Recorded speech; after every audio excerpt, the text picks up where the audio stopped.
we're just going to go back and forth about time travel, especially into the future. I have a few comments on that. Do any of you have any comments on that? Do you have anything to say in addition? Oh, yes. Okay, I'm Darci Stone. I write science fiction. Last year I won the grand prize for Writer of the Future. And I teach high school science, so I have a background in earth, space, and physics. Wow. You do calculus?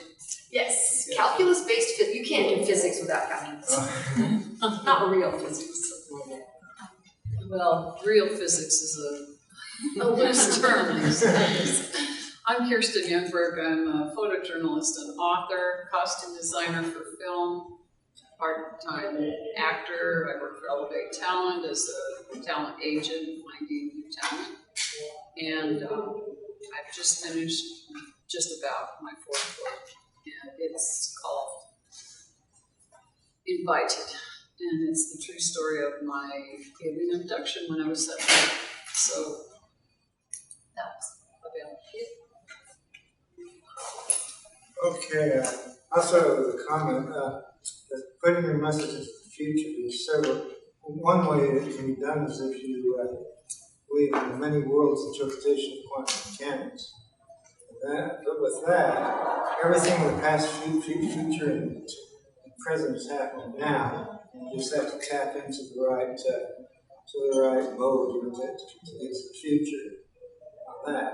It's technically right now anyway, of the many worlds interpretation. And the only other way is to do I can think of is to do a time capsule. Give the future that way, send a message to the future that way. Anybody have any comments or questions? About writing books that people can read. Oh, yeah. Yeah, you don't have to get into, you can explain these things without having to get into math. Yeah, well, it is interesting to think about, like, let's say that we wanted to get some kind of information 2,000 years into the future. So with that in mind, like, think about what books have you read that were written 2,000 years ago? The Bible. You know, like, and then you have to ask yourself the question, well, how did that one manage to survive for that time? We have a lot of books and information now, but it will be interesting to see 2,000 years from now which ones were considered important enough to, make it into daily life. Especially in the forms that there are. Right now we have paper which disintegrates over time. We still have a few papyrus left from back in the day, but it's falling apart too. And now we have electronics, but who's to say that the electronics of the future will even be able to read what we have now? So it's what do you call it when it gets, anyway, it gets too old. Yeah, outdated, very rapid. Outdated, just like with computers nowadays. Yeah, and one of the things that a lot of people don't realize about digital information, like, we have this idea that if you, store something on a thumb drive, that in digital form, it'll last forever, right? Like 10,000 years from now, if someone finds my thumb drive, they'll be able to load all of my family pictures. But there are several big problems with that, actually. One of them is just that digital information, like those little electric ones and zeros, they don't actually have a long shelf life. Most of our digital devices, like 100 years, maybe, if it's in good condition, that digital information will be okay. But beyond that, it's going to degrade. And one of the problems with digital information is once it starts to degrade, it's not like a physical picture where the top corner's fuzzy, but you can still see the bottom. Once a digital file loses its stability, it's really hard to then recover anything useful. So it's kind of all or nothing. The file either makes it intact or it's useless. Would it be possible for someone to develop a technology to retrieve that before it gets disintegrated? There are a lot of people working on that. Yeah. Well, and the second problem, and yeah, we'll take the comment. The second problem with digital is just recently I wanted to find some schoolwork that I had done in high school. And so I'm digging through my floppy disks, right? Like, I know I have it here somewhere, and I found the floppy disk, but what's the next problem? No reader. Yeah, like, do you think any of my home computers have a floppy drive anymore? So even if you do store it in digital form and it survives, digital encoding changes so much every year that if you really think 1,000 years from now, they're going to recognize your file format and how to interpret it. I mean, they maybe can still be like, oh, here's the ones and zeros, but they won't know how to put that back together into an image or an audio file, because I highly doubt they'll be using the same, compression algorithms that we use now. So digital is actually a very dangerous method of sending information to the future. I remember recently reading something about crystalline's form of storage that someone's working on. Is that anything that you know anything about? Nanotechnology? Maybe. I don't remember details. That, and my second question was quantum entanglement, like that. Yeah, that would be cool. I don't know a lot about crystalline. I mean, that theoretically it would be a good idea. Yeah. I don't know a lot about it. I do know one thing that they do now is they'll actually take sheets of metal, like stainless steel metal that is, resisted to corrosion, and then they'll etch really small. They'll etch text and pictures onto these metal plates, and basically you would need some kind of a microscope. It's kind of like microfilm, except for it's in metal, and the idea is that should survive for thousands of years. I mean, if you think back, we still have Sumerian tablets that are just carved into rocks. And clay. Yeah, and they have survived. So maybe low tech is the answer. Could be. Well, and I think a lot of our genealogical libraries are considering that as well, and that's why they have all of these low-tech things for people. You can bring your digital images to them and they will make prints for you. And if you keep it, I know on the CDs, if you have a gold CD, I know that's supposed to last longer, but it's still 100 years. Yeah, 100 years. And you think, well, that might be long enough, but you don't know. Like, what if one of your kids does something really amazing and, down the road, 25 generations, they'd really like to hear her sing. How's that going to happen? We have to figure that out. So if any of you are scientists thinking about this, let's do it. Yeah, and obviously one solution with digital media is, every 20 years to take the library and convert it to the newer form. So take my floppy disk, pull it out, convert it to a CD-ROM, and then 10 years from now, pull it out, and who knows what we'll be using then. Obviously, the problem with that is over time, the amount of information is growing and growing and growing. So there's going to come a point where we have to decide, which information is worth converting and which information are we just going to let get lost. Digitally, I think about my house and all my hard copy pictures that are taken. Yeah, I mean, sorry, you can't even do it digitally. We're in trouble. Well, and then you think of was it the Library of Alexandria or where they had everything. They had everything stored there, and then it was sacked. Well, it was an earthquake, wasn't it? Earthquake and fire. Earthquake and fire at the same time. It might have been fire later. Well, fires usually come with earthquakes. And so wherever our information is, you would want it to not be completely centralized. Like, you would want it in more than one physical location if possible. How about the Library of Congress? Yeah, that's an example we were talking about. But also have it in other places. You touched briefly. Sorry. Oh, did you have a question? Did someone have a question?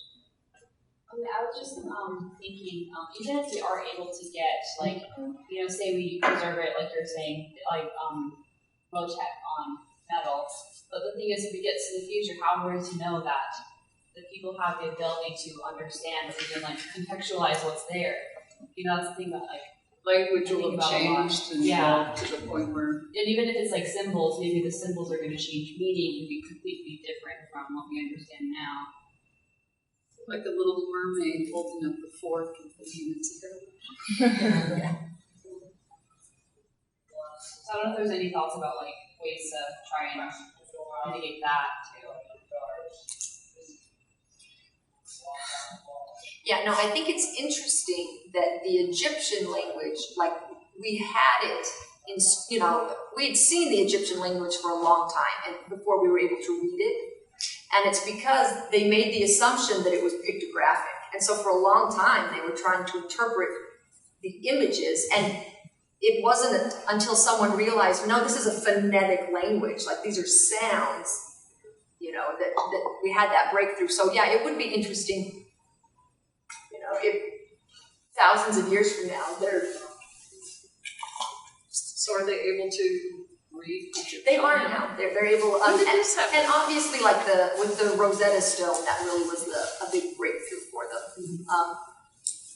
And so I don't know if we could recreate that. Like the breakthrough with the Rosetta Stone is they found the same information side by side in I think 3 different languages. Greek, Aramaic. Yeah, and we could read. So the Egyptian one, by comparing it with the ones that we did know, they were finally able to see the patterns. But even trying to recreate that, you know, like who knows, in the future, will they still understand Mandarin but not English? Will they understand Russian but not? Or will everyone be telepathic and written language won't mean anything? Like, who knows? I hope. 2,000 years, that might be. It's possible now, just not in this sphere. Yeah, right. So it sounds like the messages we're trying to send, if we want to include contextualization and all that, it will need to be some kind of experiential message that we share. The closest thing we have now that doesn't look at it. We've got kind of levels of experience. We can read, we can see the story as it happens. Or I guess before that, there's just facts. Jim gave 1 cow to Ben. And beyond that, we have story, which contextualizes. It almost seems like a graphic novel would stand a better chance than most of our other mediums, because Then you could at least see the you'd see the pictures, you'd see the words, you could try to put it together. So we're back to hardware. Yeah, exactly. We're low tech. It's all about low tech. What I thought that was really interesting about the graphic novel idea is that we're not going to know which direction like people will understand, like will understand chronologically. So like if you're trying to give the message, this nuclear waste is dangerous, and you draw pictures of someone getting sick, they could read it backwards and imagine it as killing you. So it's like really hard to do with that. Like That's so many right. things to, you know.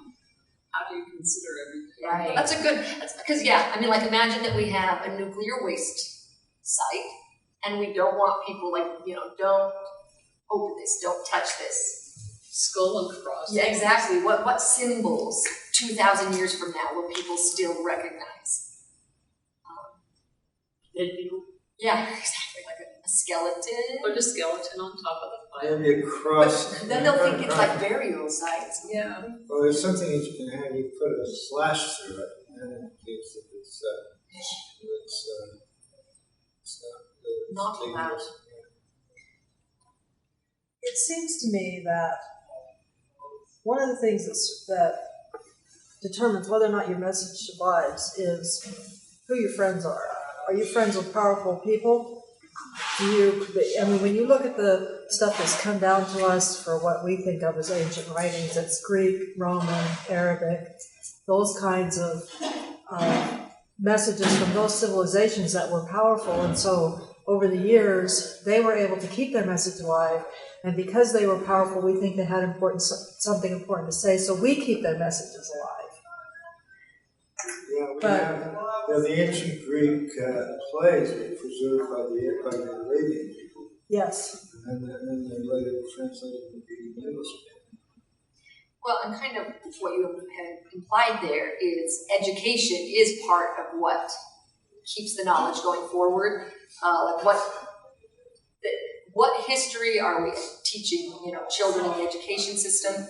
I think it's interesting that my grandfather's from England, and he knows so much about Roman history. Like he can recite the names and the years, and I don't know anything about Roman history. Like, just because that's not something we emphasize. And so, and it just depends on, if we want as a culture to remember certain things, then we're going to have to make sure that we're teaching that to each new generation. And I was thinking about family to family too, as Native American tradition is transferred orally, and that's probably a really good way. But things can get changed over time. And that's happening right now, even within school systems, as they decide, oh, well, we'll keep this and we're going to throw this away. Or we're going to present this from a different slant. Yes.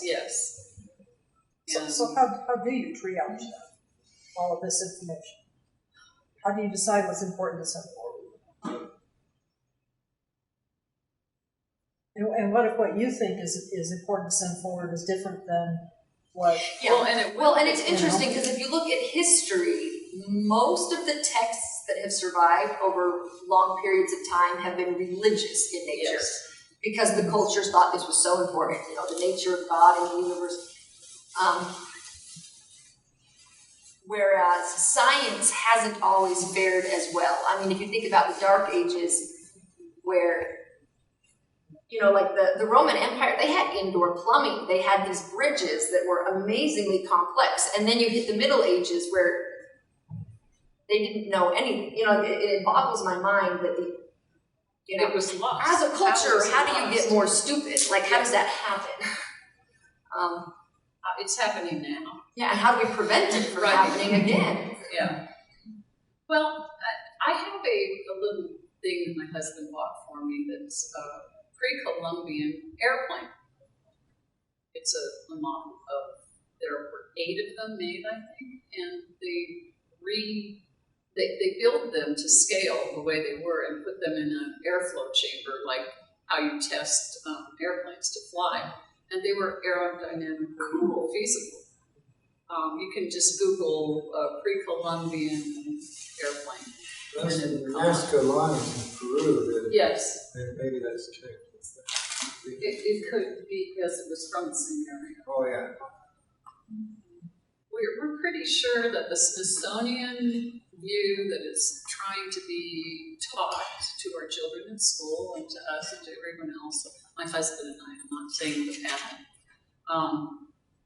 is not exactly accurate in a lot of ways, because what they're trying to push is that civilizations continue to grow and learn and become superior, and I don't think that's accurate at all. I think there were a lot of civilizations that rose and fell, that gained perhaps even more intelligence than we have right now. That we'll probably never know because they've been lost. I have several books that indicate advanced electronics technology way back 3,000 years ago. Really? Electronic? Yeah. Like, for example, they have certain places that I guess they can build up a circuit to help the plants grow or something. Energy. Well, there's a lot of indication that the Great Pyramid of Giza was actually with battery. You look at, they claim that the air holes in it, were so they could breathe while they were building it or something, but they're not air shafts. If they were air shafts, they would go from the top to the bottom. They go from the water, and they've got evidence of algae in them. So they ran water through these, and I think they probably had some sort of.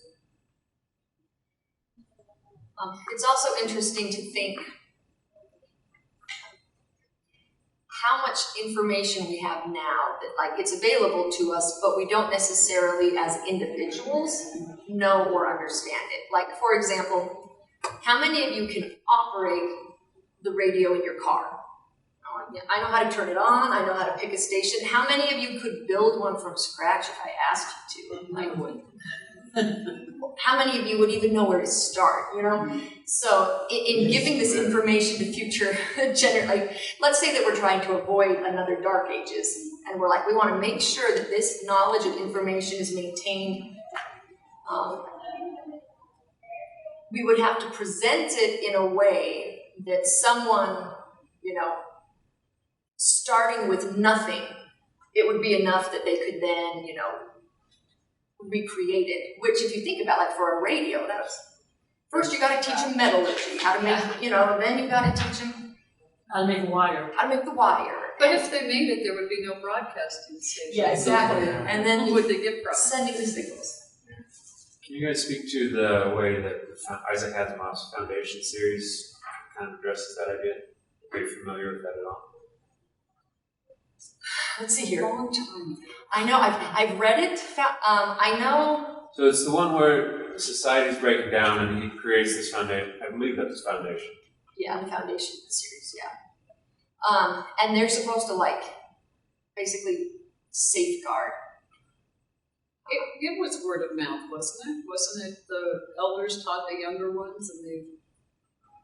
I believe there are a number of actual stages. First it was passed on as a religion, and then the foundation was supposed to open this capsule and then they disseminate the information another way, and then once civilization reached back to this certain point, they disseminated the information this final way or something like that. And with building a radio, first of all, you have to have the components for it, and then you have to have a schematic that shows how it's put together. And then if you have soldering iron, get them all in the right place. Make yourself a radio.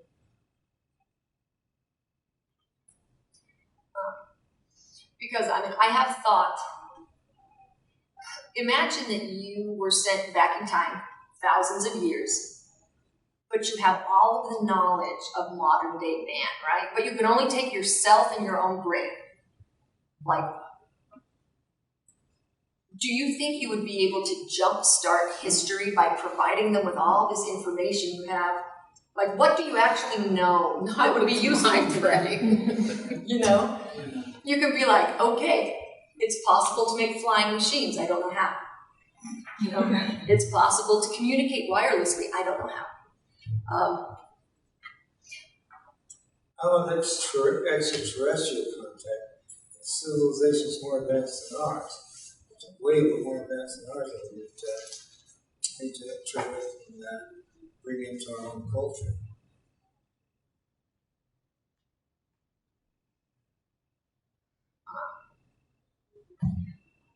One thing, like if you're making like an actual time capsule that you want to survive for a long time, there are kind of some practicalities you need to consider. One is, obviously you want someone in the future to find it, right? So it needs to be findable. But you don't want it to be found by the wrong people at the wrong time, because then they'll destroy it or misunderstand it. So do we have any ideas for how you can accomplish both goals? We have time capsules already. That you're just taking materials from this given era, and then they get open 50 years later. In order to, religion serves that function in a great way, because if you take Christ's parables, the way he taught was, I'm giving you information, but you have to understand it in the right way to get my message. So we can send information down, but there would have to be some sort of occult knowledge that goes along with it. To protect the time capsule. And now I did all this. Well, and even something as simple as, like, let's say that you just give latitude and longitude for it. So in the future, you're like, you know, this is where I put it. depending on how far into the future you want it to go, even that isn't super reliable, because with plate tectonics Yes. or earthquakes or, Polar shift, which is happening. yeah, so just telling someone where it is isn't enough. Like, you'd have to find, you'd have to think of some way to make it findable. One thing I've heard people say is, if you were to bury it with some kind of magnets arranged in a special way, or something that if you knew what to look for with a detector, you could then find it again, even if it has shifted or if it's underwater. It would have to be pretty big, strong. And you'd have to transmit the knowledge of how to Yes, find it. you would have to, the future would have to know, But it definitely, if we were doing archaeology and we found a bunch of strange magnetic signals in a dig site, that would definitely make us curious and make us keep looking. So, Right. if nothing else, it attracts attention once it is found. I had no idea how dystopian this discussion would be. Now, how about the Voyager 1, I think, Pioneer, when they went out, they had coded messages on it for another civilization to interpret millions of years from now. Mm-hmm. So, any comments on that? Will they be able to find that? Well, they know we had naked people. Would they even recognize people? You had a question. Yeah, well, I heard an interesting story one time. I was at Mesa Verde. Can you speak up a little bit? I heard an interesting story one time. I was at Mesa Verde, and one of the rangers had done a paper on the different families that live there. Okay. And there are some hieroglyphs there that show, well, the people at Mesa Verde, they didn't start there. They came from somewhere else. Mesa Verde was kind of the middle of their journey, or a stopover point in their journey. They knew that they weren't ever going to stay there. It was petroglyphs, It was petroglyphs, Okay. and then they went over, and then they left and went to their different places. And she found a man that had lived, that was in Arizona, and from a group of Indians that was known to be part of this diaspora from Mesa Verde. And he was one of the people in the tribe whose job it was to keep the oral history. Good. And when she got to talking to him, he could actually pinpoint the house at Mesa Verde where his family had lived when they lived in Mesa Verde, 1,000 years before. And I thought that was absolutely amazing. That You is. talk about sending a message into the future, Right. but this was done orally. Yeah, well, that's what I'm thinking, is oral history is probably how we're going to have to do it. Because if we do it orally, then as language changes, we'll just find new words to, But oral traditions aren't a big part of our culture. That's right. I don't even talk to each other. Yeah, We just I text. can't think of any information that my grandmother has been like, make sure you pass this on to your children. Right. And then sometimes it changes over time too, as people put their own interpretation into it. Yeah, well, it's like the game telephone, right? Where by the time it's gone through 6 or 7 people, who knows what you get at the end. Yeah, this is really a depressing thing. I think I'm going to Also, I have a minor in anthropology, and in my archaeology courses, one of the things we talked a lot about is, for whatever reason, when you go to an archaeology dig, the things that tend to really survive is their trash. Like, that's what we have. We have their broken pottery, their broken baskets, and because of the way that humans tend to put all those things together and bury them, those often survive quite well. Yeah. So The good stuff they took with them. to exactly, wherever they went. or it was looted or burned or left on the surface and decayed. But the trash tends to make it, and especially nowadays, where a lot of our trash is plastic. Oh, they know all about us. Yeah. So the messages the future may be getting from us. I mean, think if you dug through our landfills. Okay, that could be a comedy. But seriously, like, let's say that there is some kind of apocalyptic event And thousands of years from now, they're trying to research us, like, what do you think they'd learn about us and our culture by digging through a landfill? Well, they tell us not to throw stuff down the privy anymore, so. I do have a question, or at least I'd like to hear what you have to say about this. It's intrigued me that, huge civilizations like the Indus Valley civilization, they just disappeared and nobody knew anything about them until some archaeologists came along and found this. So the descendants of these people have to be somewhere.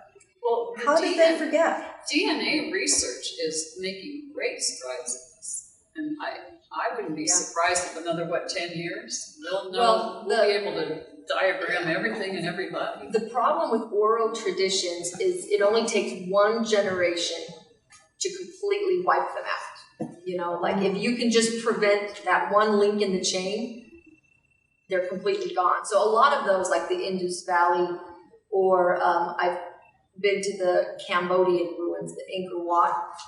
A lot of those, it's like a conqueror comes in, takes the people off into captivity, spreads them around. The next generation doesn't even know that they used to live in these amazing, cities. And from that, it's gone. Once it's gone, there's no written record. There's no.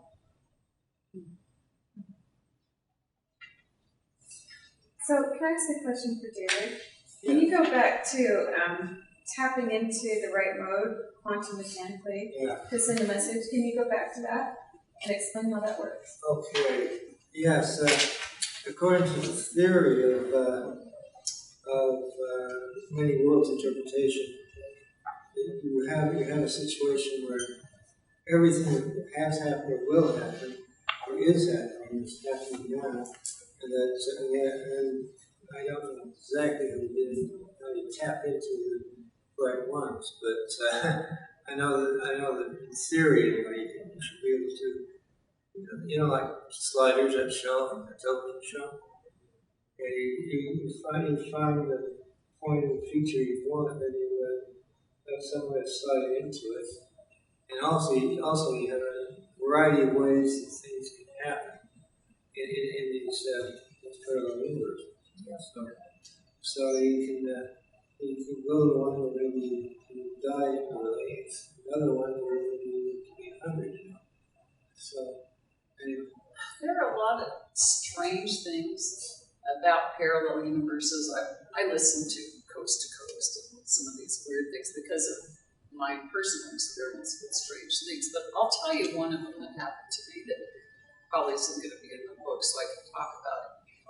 My husband and I were just engaged. We lived across from Campus Plaza in two homes right across there, and I was going to Campus Plaza to do my laundry coming back.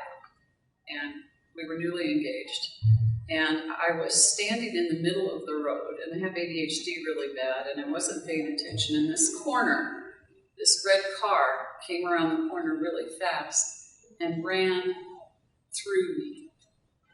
The car, I was standing there. I didn't have time to run any direction. There was a woman on the sidewalk looking at what was happening.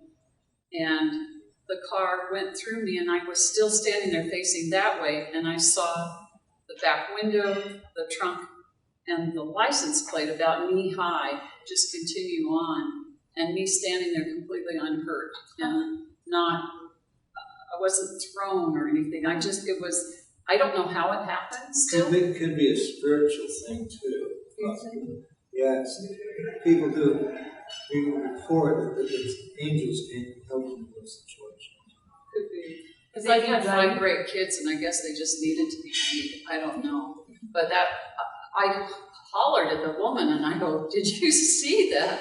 And she goes, "What?" And I said, "That car, and I pointed at it, and she goes, "Are you okay?" And I said, "Well, yeah, but why?" And she goes, So did she see you in the car and everything? "Yeah," but she didn't, she couldn't understand it. So to her, it was like it just missed me, Like she probably, from her angle too, maybe thought I was standing on the other side or something, but I wasn't. You're right on the path. Yeah, I was. It was interesting. And if you're getting into like quantum and modern science, one thing that's interesting, even with our current level of tech, obviously we haven't found a way to go back in time. I don't think we But we already have the tech to successfully go forward in time. And what I mean by that is they've done several experiments that prove Einstein's relativity, meaning that, so if you take two atomic clocks that are perfectly synchronized, and you put one of them into the airplanes that can fly like Mach 7, when you bring it back, the clocks will have aged by different amounts of time. They're no longer synchronized. And you can use Einstein's equations to show that if an object is traveling fast, its time flows at a slower speed. So, so you may have heard of the twin paradox, where if you have identical twins and one of them gets on a rocket and shoots around the solar system at high speeds, when they come back, the twin on Earth is going to be like 100 years old, and the twin that was on the rocket will only be like 30.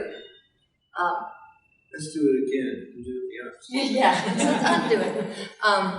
So theoretically, if you did want to send a message to the future, you know, you could pack your time capsule onto a device that then accelerates to high speeds, and then eventually comes back to the Earth. And it would be preserved. And it would be preserved, because from the point of view of your time capsule, it will have only been, 10 years, but the Earth will be 1,000 years in the future. And may not be able to breathe. Yeah, but if there's a person with your time capsule, they could help to That's true. communicate. There we go. But the real question, useful. yes, I am vaguely curious. I mean, like, what would make you, to be that person? What would make you so sure that the future needed your time capsule that you'd be willing to do that? There's a good idea for a book. I don't know. But again, that science, it's not even like far future fringe science. Like, we already have proof that our modern understanding of physics, that if you are in a device that's going at high speeds, you will age more slowly. Like, that's an accepted fact at the moment. Obviously, we may learn more things in the future, but. Would any of you like to hear a story that's kind of interesting but very out there? Sure.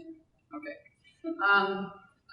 Otis T. Carr was a man who helped Nikola Tesla feed his pigeons in New York City.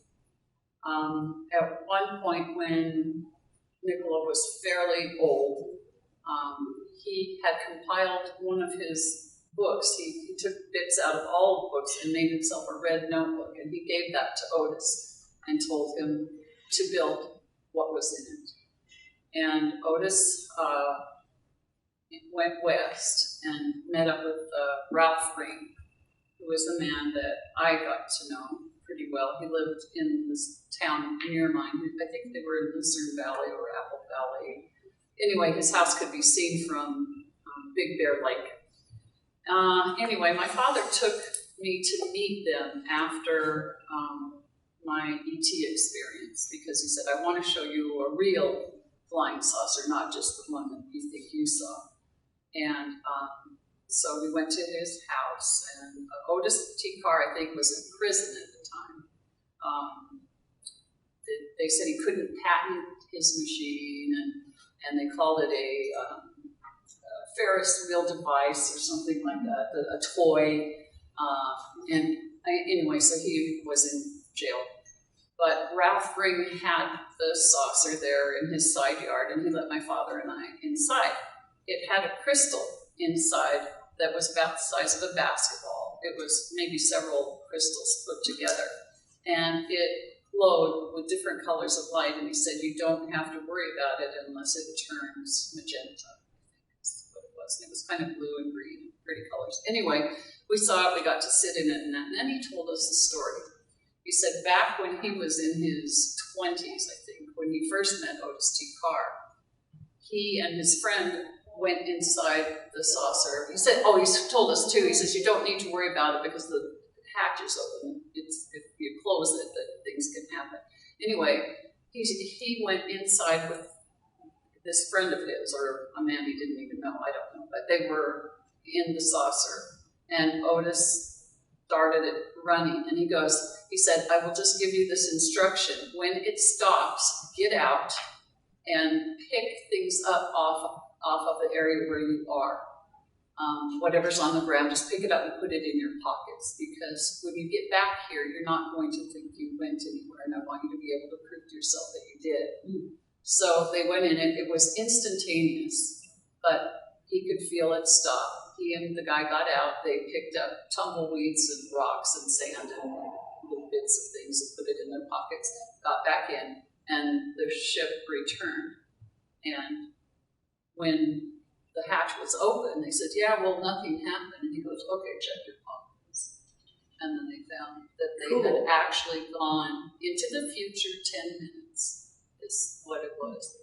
But the thing I don't understand about that is, how did they go back? That I don't know, because that's Rewind. and I don't know how they ever got back. But another interesting story he told us too was that they had a model of the same ship that sat on their dining room table, and it had a small little crystal thing in it, and Otis was playing with it one day, and when they passed the ketchup or something, the hatch fell down and closed, and the thing disappeared. He said he had no idea where it ended up. Japan 2025, who knows? It may show up on somebody else's dining room table sometime at some point in the future. Shoot, because he doesn't know what time it was set to. I have another friend who's currently working on this, on transport device. Okay. With a group of people. They're in the holiday area right now, and they've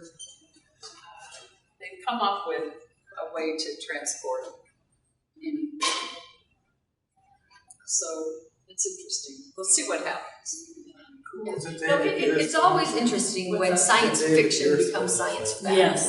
It's But one of the, we would kind of talk a little bit about oral traditions, and one thing I did want to bring up is an important part of oral traditions is sometimes stories and songs and like folk tales we tell that just kind of become a part of the culture.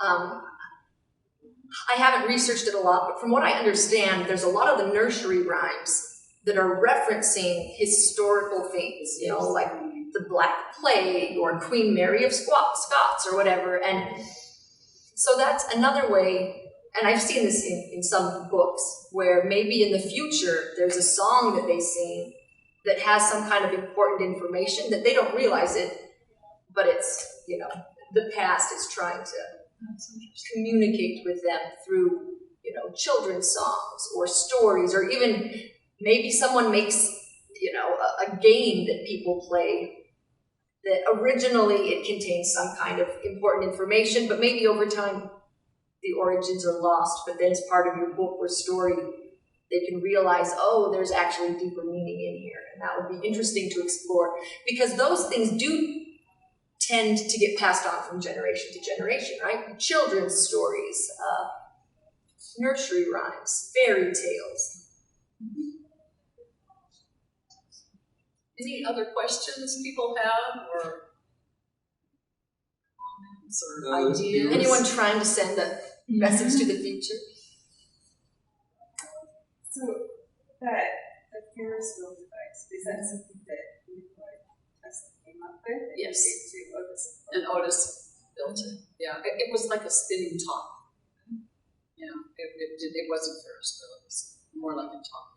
But people could go inside it and sit down, and then they would spin it. I don't know exactly what it did. I just know he got in trouble. so was he in prison for making the device? Yeah, I think he tried to patent his perpetual motion device, because once it started, it didn't stop unless you stopped it. And they said you can't do that because there's no such thing as perpetual motion. Could be classified information. It's what it is, exactly. Yeah, and we're finding that more and more. It's just there are a lot of things. I just watched something the other night on PBS station about Sea Lab. Do you guys remember Sea Lab? It happened right around the time of the moonwalk.